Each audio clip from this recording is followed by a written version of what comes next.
Student, कैसे हैं आप लोग। उम्मीद है अच्छे होंगे और अपनी स्टडी कंटिन्यू कर रहे होंगे।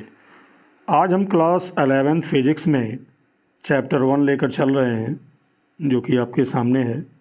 और पहला चैप्टर है भौतिक जगत, जिसको कहते हैं फिजिकल वर्ल्ड।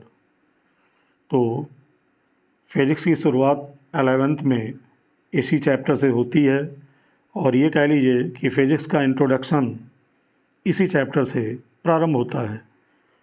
तो आइए शुरू करें। और उससे पहले आपसे अवश्य कहेंगे कि यदि आप चैनल पर पहली बार विजिट कर रहे हैं और चाहते हैं कि आगे अन्य चैप्टर के भी वीडियो आपको समय से मिलते रहें, तो चैनल को सब्सक्राइब कर लीजिए और ज़्यादा से ज़्यादा वीडियो को अन्य ग्रुपों में शेयर कर दीजिए, जिससे अन्य स्टूडेंट को भी फ़ायदा मिल सके। तो इसमें पहली हेडिंग है भौतिकी। भौतिकी क्या है, इसको देख लेते हैं। तो देखिए, भौतिकी वो विज्ञान है जिसके अंतर्गत प्रकृति अथवा प्राकृतिक घटनाओं का वैज्ञानिक अध्ययन किया जाता है। अब ये कौन सी घटनाएं हैं भाई? प्रकृति और प्राकृतिक इन घटनाओं का वैज्ञानिक अध्ययन किया जाता है।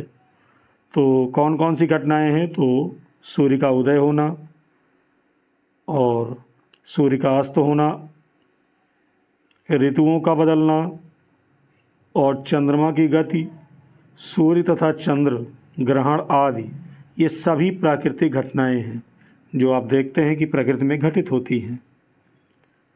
उसी क्रम में अगली हेडिंग है द्रव्य, जिसको कहते हैं मैटर। तो द्रव्य क्या है, ये पिछली कक्षाओं में आपने पढ़ा भी होगा।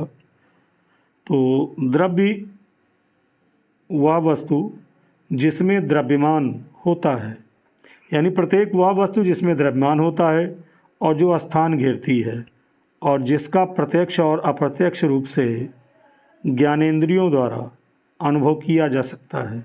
ज्ञानेंद्रियाँ जैसे त्वचा हो गई, नाक है, ये सब क्या हैं? ज्ञानेंद्रियाँ हैं, जिससे किसी चीज़ के बारे में हमें आभास होता है।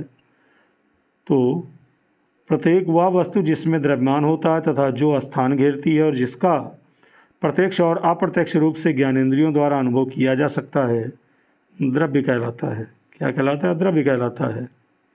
जैसे आपका पत्थर हो गया, लोहा है, सोना है, इन सभी में द्रव्यमान होता है और स्थान भी घेरते हैं। परमाणु हो गए, अणु हो गए, इलेक्ट्रॉन, ये सभी क्या हैं? द्रव्य हैं। तो उम्मीद है समझ में आ गया होगा। और अगली हेडिंग है ऊर्जा, जिसको हम एनर्जी कहते हैं।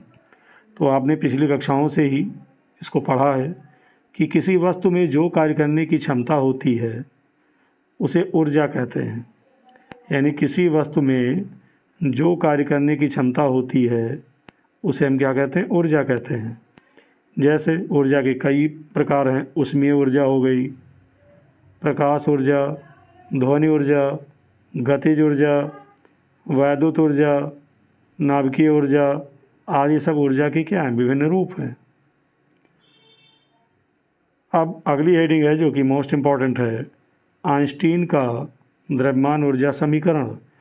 और ये आप जानते हैं, ये समीकरण होता है E बराबर m/c²। तो आइए इसको समझ लेते हैं। तो आपको बता दें कि आइंस्टीन के पहले तक यही समझा जाता था कि द्रव्यमान और ऊर्जा एक दूसरे पर निर्भर नहीं है, अर्थात द्रव्यमान और ऊर्जा को एक दूसरे में परिवर्तित नहीं किया जा सकता है। परंतु आइंस्टीन जब आए तो इन्होंने ये प्रतिपादित किया कि द्रव्यमान तथा ऊर्जा को एक दूसरे में परिवर्तित किया जा सकता है तथा इनके पारस्परिक संबंधों को एक समीकरण द्वारा इन्होंने प्रदर्शित किया। और वो समीकरण मैंने आपको बताया, ये होता है E बराबर mc²।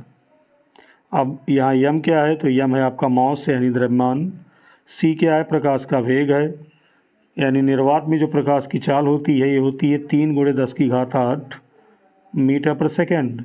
ये निर्वात में प्रकाश की चाल होती है। और m आपने देखा द्रव्यमान है और E है एनर्जी यानी ऊर्जा। तो इसको हम कहते हैं आइंस्टीन का द्रव्यमान ऊर्जा समीकरण, याद रखेंगे। अब भौतिकी की परिभाषा आपने ऊपर पढ़ाई है कि प्रकृति अथवा प्राकृतिक घटनाएं जो भी होती हैं, प्रकृति में घटित होने वाली प्राकृतिक घटनाएं जिनका वैज्ञानिक अध्ययन किया जाता है, जिस शाखा के अंतर्गत उसको भौतिकी कहते हैं। लेकिन जो आधुनिक परिभाषा भौतिकी की है वो ये है कि भौतिकी विज्ञान की वह शाखा है जिसमें द्रव्यमान, अन्योन्य क्रियाओं का तथा रूपांतरण का अध्ययन किया जा सकता है, यानी किया जाता है। भौतिकी विज्ञान की वह शाखा है जिसमें द्रव्यमान, अन्योन्य क्रियाओं का तथा रूपांतरण का अध्ययन किया जाता है। और उसी क्रम में अगली महत्वपूर्ण हेडिंग है भौतिकी के वैज्ञानिक तथा उनके कार्य। ये जीके में भी पूछा जाता है। तो ये हो गए वैज्ञानिक, ये हैं उनके कार्य। सबसे पहले हैं गैलीलियो। तो गैलीलियो ने क्या किया था, ये जड़त्व का नियम दिया था। गैलीलियो ने जड़त्व का नियम दिया था। और सर आइजैक न्यूटन की बात किया जाए तो इन्होंने न्यूटन के जो नियम हैं उनको दिया था, यानी इनके द्वारा जो न्यूटन का गुरुत्वाकर्षण नियम है ये प्रतिपादित किया गया था। आप देख रहे हैं न्यूटन द्वारा गुरुत्वाकर्षण के नियमों का क्या किया गया था, प्रतिपादन किया गया था।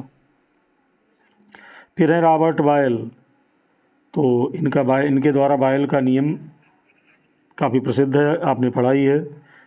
और फिर कैल्विन है। तो कैल्विन ने क्या किया था, इनका कार्य क्या है, इन्होंने ऊष्मागति का द्वितीय नियम और परमताप की व्याख्या किया था। उसी क्रम में आगे देख लेते हैं। तो आगे हैं सादी कार्नो। तो इन्होंने आदर्श ऊष्मा इंजन का आविष्कार किया था, आप देख सकते हैं। फिर हाइगेंस है, जिनको आप 12th में पढ़ेंगे। इनका महत्वपूर्ण कार्य है और इनका कार्य है प्रकाश तरंग के सिद्धांत का प्रतिपादन इन्होंने किया था और बताया था कि प्रकाश तरंगों के रूप में चलता है। और हाइगेंस आपको बता दें ये हॉलैंड के वैज्ञानिक थे। फिर अगले हैं सर थॉमस यंग। तो इन्होंने प्रकाश का जो व्युत्करण सिद्धांत है, यहाँ पर मिसप्रिंटिंग है, यानी सर थॉमस यंग ने प्रकाश के व्युत्करण सिद्धांत का प्रतिपादन किया था। और फिर हैं फ्रोबेल। तो फ्रोबेल ने प्रकाश का विवर्तन समझाया था। फिर आपके माइकल फैराडे हैं। तो इनका प्रमुख कार्य है विद्युत चुंबकीय प्रेरण का नियम इन्होंने ही दिया था। फिर अगला है जेम्स क्लार्क मैक्सवेल। तो इन्होंने प्रकाश का विद्युत चुंबकीय तरंग सिद्धांत दिया था, माफ़ कीजिएगा, विद्युत चुंबकीय सिद्धांत इन्होंने दिया था। और फिर एम्पियर की बात होती है। तो एम्पियर ने वैद्युत धारा तथा चुंबकत्व के बारे में बताया था। फिर अगले हैं मैक्स प्लांक। तो इन्होंने विकिरण का क्वांटम सिद्धांत दिया था। फिर अल्बर्ट आइंस्टीन हैं, जो कि महान वैज्ञानिक हैं। तो इन्होंने प्रकाश विद्युत प्रभाव तथा सापेक्षिकता का सिद्धांत समझाया था। फिर प्रोफेसर रंजन हैं। तो इन्होंने यक्स किरणों की खोज किया था। और फिर इसके बाद हैं बेकुरल। इनका पूरा नाम है हेनरी बेकुरल। तो इन्होंने रेडियो एक्टिव किरणों की खोज किया था। फिर हैं डी ब्रॉगली। तो डी ब्रॉगली ने क्या किया था, इन्होंने प्रकाश, बल्कि कह लीजिए पदार्थ कणों की तरंग प्रकृति की व्याख्या किया था। फिर आपके भारतीय वैज्ञानिक आ जाते हैं, जिसमें हैं सबसे प्रमुख सीवी रमन। इनका पूरा नाम था चंद्रशेखर वेंकट रमन। तो इन्होंने क्या किया था, इन्होंने अणुओं द्वारा जो प्रकीर्णन होता है प्रकाश का, इसको समझाया था सीवी रमन जी ने। और इनके प्रभाव को रमन प्रभाव के नाम से जानते हैं। फिर आपके महान वैज्ञानिक हैं एच.जे. भाभा। इनका पूरा नाम था होमी जहांगीर भाभा। और इन्होंने अंतरिक्ष किरण सावर की खोज किया। फिर हैं सुरेंद्र नाथ बोस, यानी एस.एन. बोस। इन्होंने क्वांटम जो सांख्यिकी है इसको समझाया था। उसी क्रम में अगली हेडिंग है ऊर्जा संरक्षण। तो ऊर्जा संरक्षण का नियम क्या है, तो इस नियम के अनुसार आपने पढ़ा भी है कि ऊर्जा ना तो उत्पन्न की जा सकती है और ना ही नष्ट की जा सकती है, बल्कि ऊर्जा को एक रूप से दूसरे रूप में रूपांतरित ही किया जा सकता है। यानी ऊर्जा ना तो नष्ट की जा सकती है और ना ही उत्पन्न की जा सकती है, बल्कि ऊर्जा का रूपांतरण एक रूप से दूसरे रूप में किया जा सकता है। उसी क्रम में अगली हेडिंग है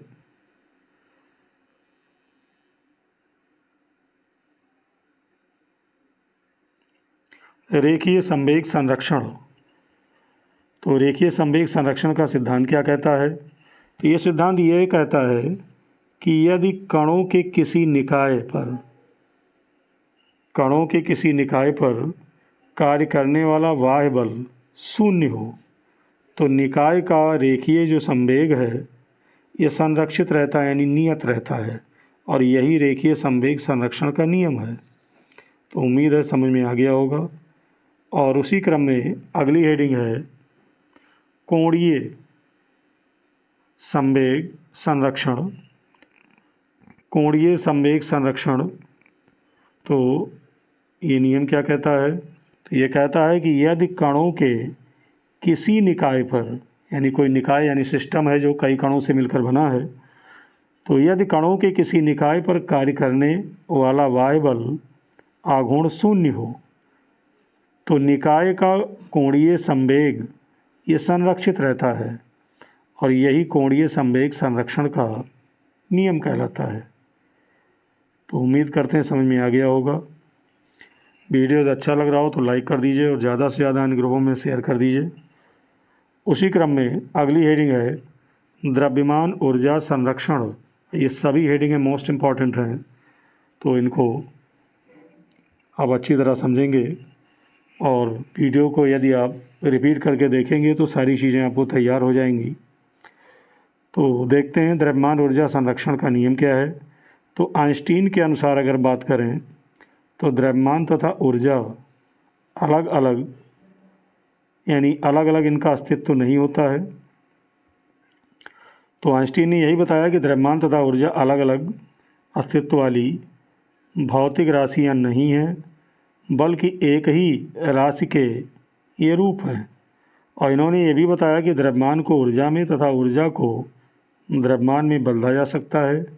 और जैसा कि मैंने बताया, इन्होंने बदलने के लिए अपना समीकरण भी दिया था, और समीकरण इनका था E बराबर mc², जिसको अभी ऊपर आपको पढ़ाया गया। उसी क्रम में अगला नियम है, और ये नियम आपका है न्यूटन का गुरुत्वाकर्षण नियम। बहुत ही मोस्ट इम्पॉर्टेंट नियम है न्यूटन का गुरुत्वाकर्षण नियम। तो ये नियम क्या कहता है? ये नियम ये कहता है कि दो बिंदु द्रव्यमानों के बीच लगने वाला आकर्षण बल उन द्रव्यमानों के गुणनफल के अनुक्रमानुपाती तथा उनके बीच की दूरी के वर्ग के व्युत्क्रमानुपाती होता है। आगे एक लेसन भी आपको मिलेगा, न्यूटन का गुरुत्वाकर्षण नियम या सार्वत्रिक गुरुत्वाकर्षण के नाम से जानते हैं, उसमें नियम आपको पुनः पढ़ने को मिलेगा। तो नियम दोबारा रिपीट कर दूं, दो बिंदु द्रव्यमानों के बीच लगने वाला आकर्षण बल उन द्रव्यमानों के गुणनफल के अनुक्रमानुपाती तथा उनके बीच की दूरी के वर्ग के व्युत्क्रमानुपाती होता है। और इस नियम को समझने के लिए हम दो द्रव्यमान मान लेते हैं। तो कहने का मतलब है ये कि यदि दो बिंदु द्रव्यमान m1 और m2 हों और ये दोनों द्रव्यमान एक दूसरे से r दूरी पर स्थित हों, तो न्यूटन का जो गुरुत्वाकर्षण नियम है वो ये कहता है कि इनके बीच लगने वाला जो आकर्षण बल है ये उन दोनों द्रव्यमानों यानी m1 m2 के गुणनफल के समानुपाती होगा, यानी यह समानुपाती हो जाएगा m1 इंटू m2। और साथ ही साथ नियम में ये कहा गया कि बल F का मान दोनों द्रव्यमानों के बीच की दूरी जो r है उसके वर्ग के व्युत्क्रमानुपाती होगा। इसको समीकरण 2 मान लेंगे। फिर हम देखते हैं समीकरण 1 और 2 की तुलना करके, तो हम देखते हैं कि F का संबंध m1 और m2 से भी है और F का संबंध 1/r² से भी है। तो दोनों को मिलाकर अगर हम लिखेंगे तो संबंध आपका बनेगा F समानुपाती m1 m2/r²। और जब समानुपाती चिन्ह हम हटाएंगे तो यहाँ एक नियतांक रखा न्यूटन ने, और ये नियतांक है कैपिटल G। तो कुल मिलाकर न्यूटन का जो फार्मूला आया वो आया F बराबर g/m1 m2/r²। और G क्या है इसको जान लेते हैं। तो आपको बता दें कि जो कैपिटल जी है ये अनुक्रमानुपाती नियतांक है जिसे सार्वत्रिक गुरुत्वाकर्षण नियतांक कहते हैं और इसका आंकिक मान 6.67 × 10⁻⁻11 न्यूटन मीटर स्क्वायर प्रति किलोग्राम स्क्वायर ये होता है, जो कि बहुत इम्पॉर्टेंट है, पूछा जाता है तो इसको याद रखिएगा। तो पहला लेसन आपका समाप्त हुआ। उम्मीद है वीडियो आपको अच्छा लगा होगा। यदि अच्छा लगा हो तो लाइक कर दीजिए और ज़्यादा से ज़्यादा अन्य ग्रुपों में शेयर कर दीजिए।